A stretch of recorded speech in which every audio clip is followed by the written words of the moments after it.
વાત નવસારીની કરીએ। ઉપરવાસમાં ભારે વરસાદથી નદીઓ ગાંડીતુર બની છે। પૂર્ણા, અંબિકા અને કાવેરી નદીના જળસ્તરમાં વધારો થયો છે। સુપા ગામ નજીક લો લેવલ બ્રિજ પર અવરજવર બંધ થઈ છે। 10 ગામના લોકોને લાંબો ફેરો ફરવાનો વારો આવ્યો છે।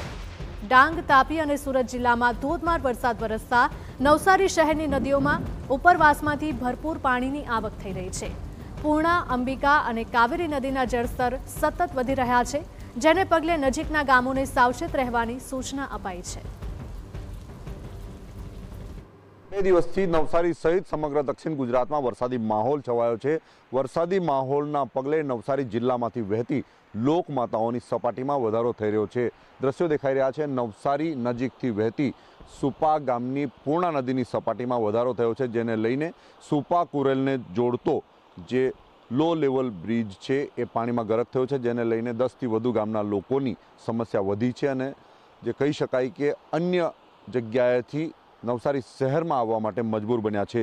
નવસારી સહિત ઉપરવાસમાં એટલે કે ડાંગ અને સુરત જિલ્લામાં વરસાદ વરસી રહ્યો છે, જેને લઈને પૂર્ણા, અંબિકા અને કાવેરી નદીમાં સપાટીમાં વધારો થઈ શકે તેવી શક્યતાઓ જોવાઈ રહી છે, જેને લઈને તંત્ર એલર્ટ થઈ ગયું છે। આજે દ્રશ્યો દેખાઈ રહ્યા છે પૂર્ણા નદી કિનારે લો લેવલ બ્રિજના દ્રશ્યો છે, જ્યાં સપાટીમાં વધારો થઈ રહ્યો છે। હાલ 13 ફૂટ જેટલી સપાટી થઈ ગઈ છે, જેને લઈને તંત્ર એલર્ટ છે।